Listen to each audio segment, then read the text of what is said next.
अल्पिका के इस 4 फरवरी 2023 के विंध्या दिन देवड़ी पर पंडित बिरजू महाराज जी के जन्म दिवस के अवसर पर ये आयोजन करने का सुअवसर प्राप्त हुआ है। ये कार्यक्रम कथक संग्रहालय और अल्पिका के द्वारा संयुक्त तत्वावधान में किया जा रहा है। इस कालिका विंध्यादीन देवड़ी का जितने भी कलाकार हैं वो सभी जानते हैं कि क्या महत्व रहा है। कथक की दुनिया में जितने शिष्य हैं यहाँ आकर अपना माथा नवाना एक मंदिर के समान इस स्थान को पूजते हैं और उनसे आशीर्वाद लेते हैं। अल्पिका ने इस वर्ष इस अवसर पर संग्रहालय में इस ड्योढ़ी पर कार्यक्रम करने के लिए इरादा किया कि हम अमृत वर्ष के महोत्सव के अवसर पर कुछ ऐसी अलग हट की चीज़ करें जिससे कि हम नई बात पैदा कर सकें। गुरुवे नमः विशेषांक, इसका हम आज आप सबके बीच लोकार्पण कर रहे हैं, जिसमें कि 75 लेख लिखे गए हैं, क्योंकि ये 75वां वर्ष आज़ादी का चल रहा है।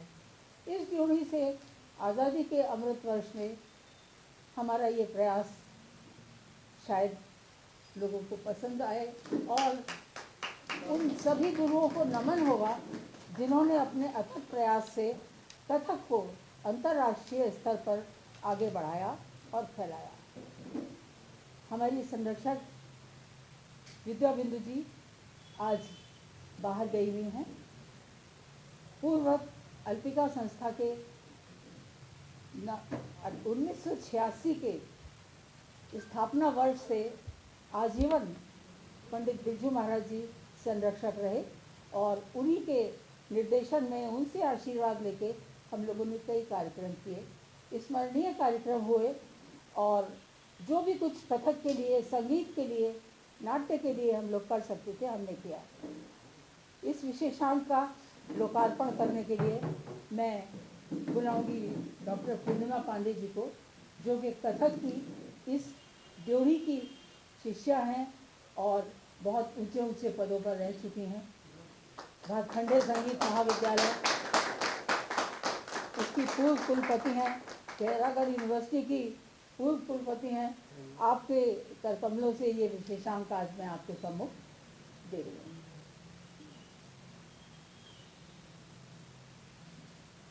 दीप प्रज्वलन के लिए करुणा जी, मंजुला जी,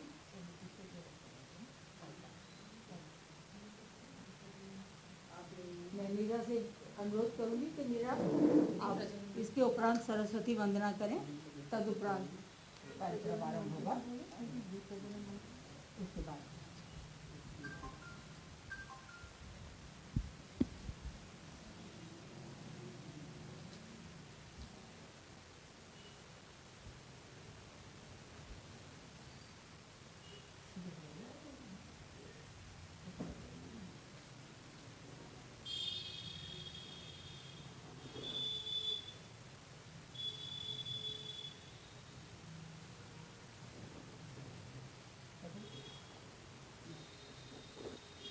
मुझे ध्यान दे रहे हैं।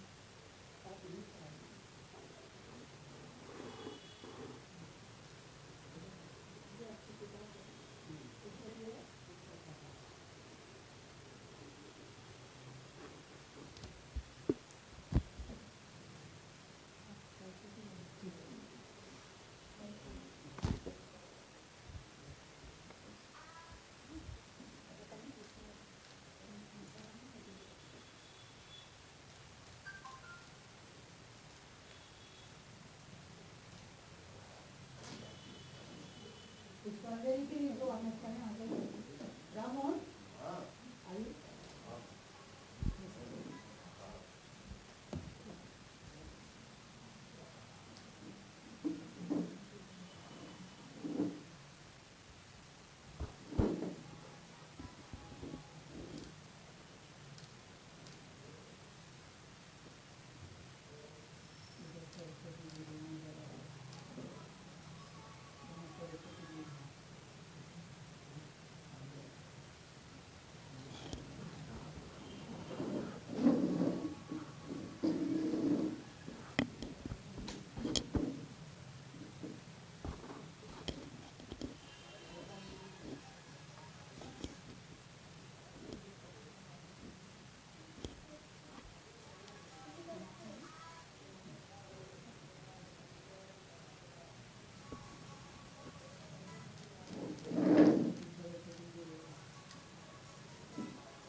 सरस्वती वंदना की है, मीरा मिश्रा जी आपके सामने। वरदे वीणा वादिनी वरदे, वरदे वीणा वादिनी वरदे, प्रिय स्वतंत्र रव अमृत मंत्र नव, प्रिय स्वतंत्र रव अमृत मंत्र नव, भारत में भर दे वरदे, वरदे वीणा वादिनी वरदे, वरदे वीणा वादिनी वरदे, काट अंधपुर के बंधन स्तर, काट अंधपुर के बंधन स्तर, महाजननी ज्योतिर्मय निर्झर, महाजननी ज्योतिर्मय निर्झर, कलुष भेद तम हर प्रकाश भर, जगमग जग कर दे, जगमग जग कर दे, जगमग जग कर दे, वरदे वरदे वरदे वीणा वादिनी वरदे, वरदे वीणा वादिनी वरदे, नवगति नव लय ताल छंद नव, नवल कंठ नव जलद मंद रव, नव नभ के नव बिहग वृंद को, नव पर नव स्वर दे, वरदे वीणा वादिनी वरदे, वरदे वीणा वादिनी वरदे, वरदे वरदे वरदे वरदे वरदे वरदे। लाला जी की रचना को मैंने प्रस्तुत की और हमारी प्रोफेसर कमला श्रीवास्तव मैम से हमने ये आशीर्वाद स्वरूप पाया है। धन्यवाद।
आज़ादी के इस अमृत वर्ष में श्री गुरुवे नमः जो संस्करण संग्रह है, अल्पिका और इस संग्रहालय के संयुक्त तत्वाधान में इसका विमोचन किया गया है।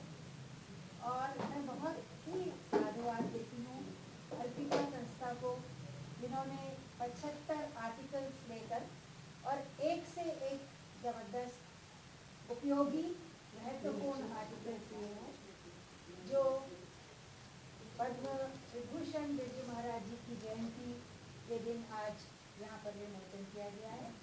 इसमें जो 75 आर्टिकल समाहित हैं, ये इस जोड़ी से जुड़े, कथक के लखनऊ घराने से जुड़े तथा कथक के सभी कलाकारों से जुड़े और 8वां कलाकारों द्वारा लिखे गए और भारतीय संस्कृति से संबंधित अनेक विषयों पर बहुत महत्वपूर्ण आर्टिकल इसमें है, जो भावी पीढ़ी के लिए अवश्य ही बहुत उपयोगी सिद्ध होंगे और आगे हमारी संस्कृति, कला, संगीत पर शोध करने वाले विद्यार्थियों के लिए भी बहुत उपयोगी होंगे। मैं पुनः बहुत बधाई और साधुवाद देती हूँ अर्पिका संस्था और इस संग्रहालय।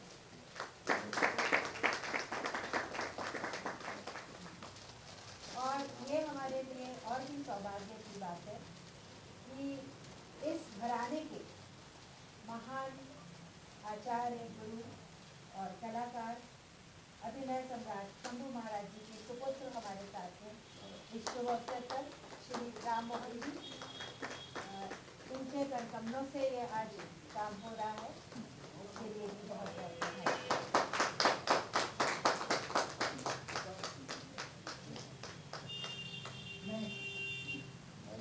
मैं कुछ बोलूं तो इस पुस्तक में महाराज जी ने एक संदेश दिया था, उसको मैं पढ़ना चाहूँगी। पूर्वक हमने मैडम मेनका के ऊपर एक कार्यक्रम किया था और उस समय उन्होंने कहा था, मैडम मेनका ने मेरे पूर्वजों द्वारा निर्देशित नृत्य संरचनाओं, नृत्य नाटिकाओं एवं कथक लखनऊ घराना को देश और विदेश में ऐसे समय में आगे बढ़ाया जब कथक केवल नवाबों और दरबारों पर ही सीमित था। मुझे हर्ष है कि मेरे बाबूजी ने जिस कौतुकर्मी को देव विजय नृत्य नामक नृत्य नाटिका को निर्देशित किया था, वो 1936 में मेरे जन्म के पहले विदेशों में सराही गई। ओलंपियाड में उसको प्रथम स्थान मिला। आज मैं भी उन्हीं के आशीर्वाद से भारतीय कला को अंतर्राष्ट्रीय स्तर पर फैलाने हेतु प्रयत्नशील हूँ। इसे मैं आकाश की ऊंचाइयों तक पहुँचाने में समर्थ हो सकूँ, ऐसी अभिलाषा है। अर्पिका एवं राष्ट्रीय कथक संस्थान लखनऊ द्वारा मैडम मेनका की जन्मशती के अवसर पर आयोजित इस कार्यक्रम हेतु मेरी अनेक शुभकामनाएं। मैडम मेनका का उदाहरण अपने सामने रखकर आने वाली कथक पीढ़ी काम कर सकेगी, ऐसा मेरा विश्वास है। विक्रम भैया ने बाबूजी से मेरे पिता लखनऊ बनाने कथक की बारीकियाँ बहुत बारीकी से पुरानी चीज़ें रहकर सीखी थी। कई खास पीढ़ियों से चली आ रही बंदिशें उनके पास थी। विक्रम भैया बाबूजी के गंडा वंश आ गए थे। यहाँ के एक से एक अति उत्तम शिष्य रहे, जिनकी के बारे में हम ज़्यादा जान नहीं पाए। महाराज गंगाजन जी की जो 5,000 कुंडियाँ थी, वो भी अलौकिक हो गई, कुछ ही महाराज जी को मिली थी। उसी सब को सोचते हुए ये संग्रह करके और कुछ बातें लोगों के सामने रखने के इरादे से इस पुस्तक का निर्माण किया गया। आशा है कथक जगत, संगीत जगत और जो भी कला प्रेमी हैं वो इस पुस्तक से कुछ लाभ उठा पाएंगे। मुझे कहना है, आप लोग इसको देखें। मैं भी दो शब्द बोलूँगा अर्पिता के लिए कि ये संस्था, ये ऑर्गेनाइजेशन हर साल ऐसे करते रहें ताकि महाराज जी के बुजुर्गों की याद कायम रहे। और महाराज जी इस पर जुड़े हुए थे, अब तो वो नहीं है, पर उनकी जगह तो कोई नहीं भर सकता, पर मैं कोशिश करूँगा इसके साथ जुड़ा हूँ। आंटी को बहुत बहुत बधाई। और अगले साल में आंटी के मुँह से कुछ दिखाएंगे जो सुनना चाहूँगा। कांच के टुकड़े बहुत अच्छा लिखती भी हैं ये। बहुत बहुत मैं इनके सामने बहुत छोटा था, मैं खेलता कूदता था और ये अभी भी छोटे हो। हाँ, और ये बहुत सुंदर थी, बड़े हो गए आप। बहुत उसके सुंदर सामने थी। अभी भी छोटे हो। हाँ बिल्कुल। और रेनू यहीं सीखी है, यहीं सीखती थी, महाराज जी यहीं सिखाते थे। मैं पूर्णिमा जी का हार्दिक धन्यवाद देती हूँ कि उन्होंने अपना समय दिया। और मुझे इतना कहना है कि ये संग्रहालय जब बना था उस समय से मैं जुड़ी हुई थी और जो हमारे शासन ने इसको बनाने में सहायता की, आगे आके कम से कम कला के उत्थान के लिए उन चीज़ों को संग्रह किया। महाराज जी के पूर्वजों की झांकी को यहाँ रखा गया। आप लोगों ने फोटो में जो अंगरखा देखा होगा महाराज जी का, वो मौजूद है। महाराज जी के छठी का पहना हुआ कपड़ा मौजूद है। बहुत चीज़ें हैं। उन्होंने अपनी जो पूरी जीवन था, पूरी अपनी ख्याति थी, जिसे कि वो कुछ भी कर सकते थे, पूर्वजों को मान देते हुए संग्रहालय रूप में सरकार को दी।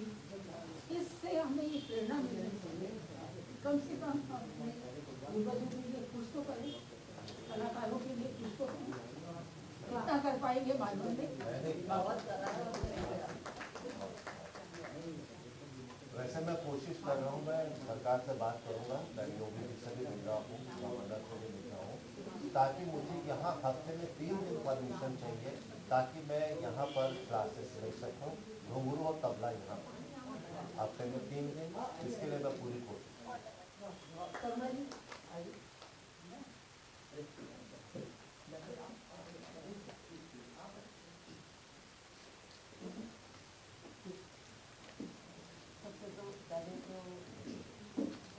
यहाँ पर आए उनका बहुत बहुत स्वागत, हार्दिक अभिनंदन। और हम जिस पवित्र स्थान में खड़े हैं, ये वो स्थान है जो हमें पूर्वजों के प्रति सम्मान के साथ साथ आने वाली पीढ़ी के लिए संदेश देता है कि हमें किस तरह से अपने पूर्वजों की, अपने जो गुरु हैं उनको किस तरह से हमें याद करना चाहिए, किस तरह उनका सम्मान करना चाहिए। और ये सिखाने में हमें अल्पिका जो संस्था है वो हमेशा आगे रही है।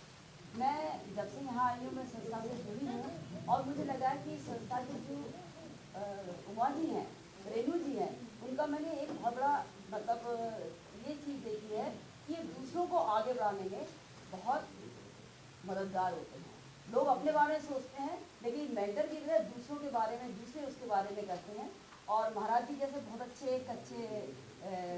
डांसर थे, और वो तो खैर संगीत के मतलब क्या कहूँ, चाहते बहुत कुछ थे, लेकिन साथ साथ वो पेंटिंग भी बहुत अच्छी करते थे। और उस पेंटिंग को सामने लाने का श्रेय अल्पिका की उमा जी को है। सबसे पहले आपने इसको सामने लाया, तो मैं ये जो भावना है कि दूसरों को किस तरह से आगे बढ़ाएं, इसके लिए मैं उमा जी को बहुत बहुत साधुवाद देती हूँ। और मैं सीखती हूँ इनसे, इनके कुछ बातें ऐसे जो हम लोग को अनुकरण करनी चाहिए। ये जो जहाँ हम खड़े हैं, ये वो पवित्र स्थान है जहाँ गुरु जी ने अपना समय, अपना जीवन का बहुमूल्य समय बिताया है। ये हमारे एक पवित्र धरोहर है। जो भी बाहर के लोग आते हैं, जो भी कथक प्रेमी, कला प्रेमी होते हैं, या और लखनऊ को विजिट करने वाले आते हैं, वो एक बार इस ड्योढ़ी पे जरूर आते हैं। और जो यहाँ पर आता है, मैंने देखा है कि उसका कल्याण भी होता है। मैं पुनः पुनः आप सबको भी बधाई देती हूँ, दीदी को बधाई देती हूँ। और जो ये पुस्तक हमारे सामने आई, ये पुस्तक हम सब लोग को एक नया अध्याय खोलने के लिए एक नया रास्ता दिखाएगी, एक हमारे अंदर एक नए संस्कार को डालेगी। मैं इस उम्मीद के साथ आपका धन्यवाद करती हूँ। बहुत बहुत आपकी मुझे मौका दिया।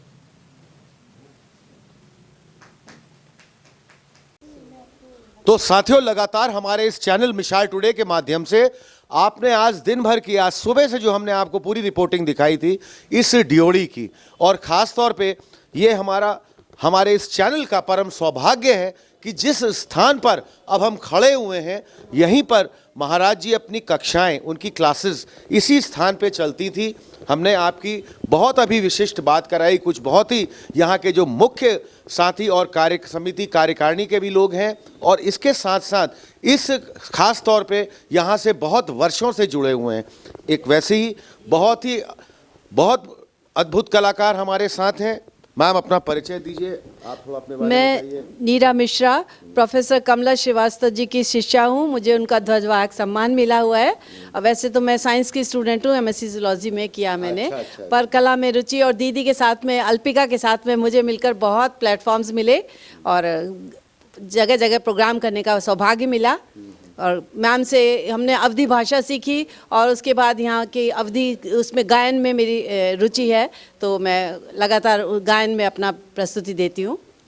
गायन में अभी मैंने जैसा अभी देखा, आपने वंदना भी यहाँ पर एक जो शुरू में जब हुई थी वो भी आपने यहाँ पर प्रस्तुत की थी, जो आपने वंदना के साथ शुरुआत की थी, बल्कि जी, निराला जी की रचना थी वो। वरदे वीणा वरदे वीणा वादिनी वरदे निराला जी की रचना थी।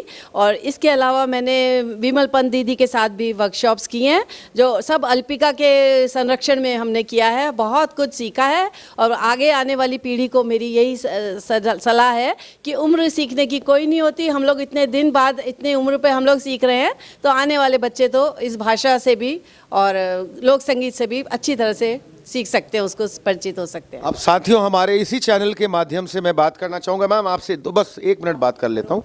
आइए, आप अपना थोड़ा परिचय दीजिए, आप किस तरह जुड़ी हुई हैं यहाँ संस्था मेरा से? नाम पूनम है। हम यहाँ पे ही जॉब करते हैं। कल का विद्याधीन ड्योढ़ी कथक संग्रहालय, राज संग्रहालय लखनऊ से अटैच है यहाँ पे। अच्छा, आप जॉब यहीं पर करती हैं? अच्छा, तो कितने वर्षों से आप यहाँ पर? 2016 से हैं सर। 2016 से हैं। तो हमारे इस चैनल के माध्यम से मेरा आज का एक ये बहुत ही परम सौभाग्य है जो मैं ड्योढ़ी तक आया, और ख़ास तौर पे आज इस महाराज जी की जन्म जयंती के शुभ अवसर पर ये बहुत बड़ा दिन है। और यहाँ पर आज एक पुस्तक का विमोचन भी हुआ। एक मैम हमारे साथ हैं, हम इनसे इनका परिचय जानना चाहेंगे। थोड़ा मैम अपना परिचय दीजिए। मैं डॉक्टर मीनाक्षी खेमका, सहायक निदेशक सज्जा कला हूँ, राज्य संग्रहालय लखनऊ में कार्यरत हूँ। चूँकि मेरी कला में शुरू से रुचि रही है एवं कला किसी परिभाषा में, किसी क्षेत्र में या किसी सीमा से बंधा नहीं है, इस वजह से मैं हमेशा जो है कला से संबंधित कोई भी प्रोग्राम हो मैं उसमें ज़रूर भाग लेना चाहती हूँ। और मैडम से हमारा जो है परिचय बहुत पुराना है और इनके साथ मैं जुड़ी हुई हूँ, और इनके हर निवेदन पे और हमारे हर निवेदन पे ये भी हमारे साथ जुड़ी रहती है, हम भी इनके साथ जुड़े रहते हैं। इसी के तहत हमने जो है ये जो आज का ये प्रोग्राम हुआ है कथक बिरजू जी महाराज कालका बिंदा दिन में, इस पर हम लोग जो है आए हैं और हम लोग इसको सेलिब्रेट कर रहे हैं। एक आपसे मैम बड़ा मेरा एक मुख्य प्रश्न है। प्रश्न मेरा ये है, खास तौर पे जो कथक के पूर्णाभाव हमारे वेद पुराणों में भी, खास तौर पे अगर हम अपने वेदों की बात करें, ऋग्वेद, यजुर्वेद, वेद, हर वेदों में जो है इसका व्याख्यान बहुत रूप से आया हुआ है। तो खास तौर पे इसके थोड़ा सा इसमें प्रकाश डालें। देखिए, कथक जो है एक्चुअली, कथक के बारे में अगर हम प्राचीन समय में जाएं तो कथक एक्चुअली केवल नृत्य से संबंधित नहीं था। पहले कथक मतलब कथा में वाद्य यंत्र भी बजाए जाते थे, उसमें जो है गायन भी किया जाता था, उसमें जो है नृत्य भी किया जाता था। तो जो कथाओं के माध्यम से, आंगिक क्रियाओं के माध्यम से भावों की अभिव्यक्ति की गई, कथाओं को बांचा गया, उससे कथक का जो है ये नाम पड़ा। ऐसे देखा जाए तो कृष्ण लीला जो है, ब्रजभूमि जो हमारी है, उसमें भी कथक का जो है वो मिलता था। वहाँ पे भी 3 तरह के जो हैं वो होते थे, जिसमें कि गायन करते थे, वादन करते थे, नृत्य करते थे, जो रासलीला करवाते थे। इवन वो उसमें जो नृत्य करने वाले थे उनको कथक कहा जाता था। और हमारे यहाँ अवध क्षेत्र में अगर हम बात करें तो वाजिद अली शाह जो हैं, इन्होंने कथक को जो है बहुत ज़्यादा वो दिया और कथक को आगे बढ़ाया, जिनके कि हमें कई एग्जांपल मिलते हैं। और कहा जाए कथक पे इन्होंने जो है पूरी तरह से इजाद करने वाले यूपी में, इवन अवध में इनका श्रेय जो है वाजिद अली शाह को जाता है। जैसा कि हम पीछे एक इमेज हमारे लगी हुई है, उसमें उस पेंटिंग में हम देख सकते हैं, थोड़ा जूम करके भेजे दिखाइए। उसमें हम देख सकते हैं कि वाजिद अली शाह की जो पोस्चर है वो डांसिंग पोस्चर्स में है। तो ये कहा जाए कि इसके साथ ठुमरी गायन और तरह तरह के गायन भी साथ में इन्होंने इजाद किया, जो कि सरल शब्दों में किया। और उसी परंपराओं को आगे बढ़ाते हुए विभिन्न घरानाओं की शुरुआत हुई, जिसमें कि पंडित बिरजू जी महाराज जी का घराना भी एक महत्वपूर्ण। क्या मैम ये भी सत्य है कि जब कृष्ण जी ब्रिज से जब द्वारिका आए थे तभी भी वहाँ पर जो है कृष्ण ज़्यादा लीला वगैरह और कथक का बहुत बड़ा उसमें भी? जी हाँ, बिल्कुल। और इसी वजह से जब हम देखेंगे वाजिद अली शाह के कई ऐसी पेंटिंग्स भी मिलती है, कई ऐसे रूप मिलते हैं जिसमें कि वो मोरपंख लगाए हुए दिखाई देते हैं, मतलब वो कृष्ण लीला से संबंधित है और डांसिंग पोस्चर से। तो दैट मीन्स कि कथक जो है ये आज का नहीं है, ये काफ़ी पुराना हमारा ट्रेडिशन है। और वो ट्रेडिशन है, उसका हम लोग फॉर्म्स जो है थोड़ा बहुत, क्योंकि नई चीज़ें हमेशा जुड़ती जाती है, चाहे वो कोई भी विधा हो, चाहे वो कला हो या साइंस हो, तो नई विधा जुड़ती जाती है, उसके साथ नए फॉर्म्स जुड़ते जाते हैं, जिसमें विष्णु भी जुड़े, विष्णु रिलेटेड कहानियाँ भी जुड़ी, और भी बहुत से ऐसे पुरानी कथाएं हैं जो इसमें जुड़ती चली गई, और उसको जो है एक नया मंच मिला हमारे आज के इस नए युग में। अब इस कार्यक्रम, इस अल्पिका संस्था जो है, मैं कहूँ तो उसकी मुख्य सूत्रधार या संयोजक हमारी त्रिगुणायक आंटी जी, आंटी जी आपसे बात करने का हमारा बहुत बहुत हमको आपसे आशीर्वाद चाहिए। हमारा बहुत बहुत इस चैनल के माध्यम से आपको बहुत बहुत धन्यवाद, हमारी शुभकामनाएं भी आंटी जी आपको। मैम से हमारी बहुत विस्तार में बात हुई। अब जरा घरानों की कथक के बारे में बात हो जाए। मैं अभी आपकी और मीनाक्षी जी की बात सुन रही थी, उसी के संदर्भ में मैं पहले कुछ कहना चाहूँगी। कृष्ण कथक दोनों एक दूसरे के पूरक हैं। अगर हम कथक का नाम लेंगे तो हमारे विजन में एकदम से कृष्ण की मूर्ति आएगी। और महाराज जी ये कहते थे कि जब मैं मंच पे आता हूँ और थाट बांध के खड़ा होता हूँ, उस समय मैं मन में कृष्ण को याद करता हूँ। मुझे लगता है कि वो मेरे साथ मंच पे है, मेरे साथ नृत्य कर रहे हैं, मैं उन्हीं के लिए नृत्य कर रहा हूँ, ये कहना था उनका। इससे आप इस घराने का कृष्ण प्रेम जान सकते हैं। वाजिद अली शाह की बात जहाँ की आपने, तो ठाकुर प्रसाद जी उनके समय में उनके गुरु रहे। उन्होंने किताबें नाजो बनी ये सब लिखी, और इसमें से बनी और नाजो को लेते हुए हमने एक स्पेशल अंदाज़े बयां कार्यक्रम किया था, जिसमें कि महाराज जी के आशीर्वचन मिला था। और उसमें हमने वाजिद अली शाह का लिखा हुआ पहली बार किस्सा कन्हैया का मंच पे लाए थे। हम खोज के कुछ ना कुछ नायाब चीज़ें लाने की कोशिश करते हैं कि ये आगे आए और जो लोग इन्हें नहीं जानते वो इन्हें देखें, पढ़ें। अच्छा आंटी, आपके हाथ में एक ये पुस्तक है, इसका आज विमोचन भी हुआ, थोड़ा सा इस पुस्तक के बारे में बताइए। इस पुस्तक की कल्पना हमने की थी, बहुत दिनों से इसके लेख जमा किए जा रहे थे। बहुत दुख की बात है कि इसमें से कुछ लिखने वाले और कुछ गुरु आज हमारे बीच नहीं हैं। और इसी बात पे इस पुस्तक की एक जो आप कह सकते हैं कि सच्चाई या इसके लेखन की जो इच्छा थी, वो बहुत ही ज़्यादा हमको हृदयग्राही है। उनके बीच आज हम नहीं हैं और उनकी यादें लिखी हुई हैं इसके अंदर। इसमें कलाकारों ने उनके साथ बायोडाटा नहीं लिया है, उनकी अंतरंग बातों को लेते हुए एक शिष्य की गुरु के प्रति क्या भावना होती है, गुरु उसे कैसे मानता है, और विधाएं इसमें सभी हैं, केवल नृत्य नहीं है, ड्रामा भी है, साहित्य भी है। 75 वर्ष था, इस आज़ादी के समय में हमने क्या क्या देखा, कितने लोग थे, उस सब की वजह से हमने इसको अमृत वर्ष के अंतर्गत किया। आज़ादी का अमृत महोत्सव जो हम लोगों का पूरा हम लोग मना रहे हैं और चल रहा है, उसी के उसमें आते हैं। अच्छा, अब आंटी आपसे बहुत एक मेरा प्रमुख प्रश्न, कथक के अब हम घरानों में आते हैं। जितनी मेरी जानकारी है, मैं जानता हूँ 2 मुख्य घराने, एक जयपुर घराना और एक लखनऊ घराने। इन दोनों की महत्वता क्या क्या है और ये घराने किस तरह बने, थोड़ा सा इसके बारे में हमारे दर्शकों के लिए जरूर बताइए। मैं इस बारे में कहने से पहले इस संग्रहालय के ऊपर, संग्रहालय के बनाने वालों के ऊपर और आज के रख रखाव के ऊपर बोलना चाहूँगी। महाराज जी की इच्छा थी कि अपने पूर्वजों की थाती को गवर्नमेंट को दूं और वो चीज़ बनी रहे। उनके पूर्वजों के लिए उनका ये समर्पण जो है, ये हमारा आदर्श है। हर शिष्य को ये सोचना चाहिए कि पूर्वजों के लिए और अपने गुरुओं के लिए क्या करना है। ये क्योंकि प्रश्न मेरा मिलता है, क्योंकि इसका संरक्षण और इसका विकास किस तरह हो, इसमें आपने बहुत ही मुख्यता से ये बात बताई जी। और कुछ और कहना चाहिए? मीनाक्षी जी, पूनम, ये लोग सब यहाँ पे इसको इतनी सुंदरता से रखे हुए हैं, और हम जब भी मांगते हैं कि हमें कुछ कार्यक्रम करना है, उसके लिए हमें अवसर मिलता है, यहाँ पे परमिशन मिलती है। अब रही बात, आपने घरानों के ऊपर पूछा था, थोड़ा सा जरूर। देखिए, घराने एक तरह से अपनी अपनी विशेषता रखे हुए हैं। किसी भी आदमी की कोई एक खासियत होती है, कोई बोलने में माहिर है, कोई चलने में माहिर है, कोई किसी भी बात में माहिर है। उसी तरह से जयपुर घराना अलग चीज़ों को लेके सामने आया। वहाँ पे चूँकि रजवाड़ा था, वीरता की उस तरह की परन और ये सब चीज़ें बनी। लखनऊ में इसका कृष्ण से ताल्लुक़ रहा। वाजिद अली शाह ने नवाबी दौर की वजह से इसमें नफासत, नज़ाकत, ये सब चीज़ें आनी शुरू हुई।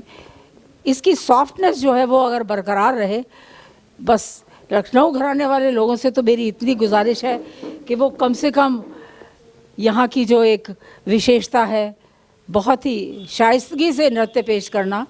महाराज जी कहा करते थे कि ढोल ताशे बजाते हुए तत्कार फेंकने से काम नहीं चलता, बहुत मुलायमियत से पैर मारिए, आवाज़ आए, लेकिन उसके बीच में एक लड़ाई झगड़े किसी के तबले वाले से आपकी लड़ाई हो रही है या कभी आपकी संगीत से हो रही है, वो नहीं है।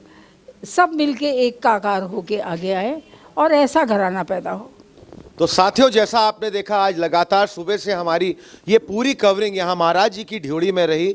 ये हम लोगों का एक बहुत ही परम सौभाग्य और इसके साथ साथ एक बहुत ही सुखद अनुभव जो हमने आज इसमें पूरी कवरिंग, हम चाहेंगे भी इसी अल्पिका संस्था के माध्यम से और यहाँ पर भी इस महाराज जी की ड्योढ़ी में हम लोग जो भी यहाँ पर कार्यक्रम होते रहे, आंटी जी हमको ज़रूर आप सूचित करिएगा, बताइएगा। जिस तरह की हमारी कवरिंग आप चाहेंगी, हम लोग ज़रूर इसकी कवरिंग देना चाहेंगे। और हमारे इस चैनल के माध्यम से आंटी आपकी पूरी अल्पिका की टीम को और यहाँ ड्योढ़ी में जितने भी सदस्य लोग हैं सभी को हमारी बहुत बहुत हार्दिक शुभकामनाएँ, अनेकों बधाइयाँ और हमसे बात और अपना समय देने के लिए हमको बहुत बहुत धन्यवाद। हमारे इस चैनल मिसाल टुडे को आप सब्सक्राइब करिए ताकि हमारे रेगुलर नोटिफिकेशंस आपको लगातार मिलते रहेंगे। हमारे चैनल को आप लाइक करिए और हाँ साथियों, अपने कमेंट्स आप हमको लगातार पोस्ट करते रहिए। तब तक मैं आपका साथी, आपका मित्र कुणाल पंत, मिसाल टुडे, ग्वीन रोड, महाराज जी की ड्योढ़ी से, लखनऊ से। धन्यवाद।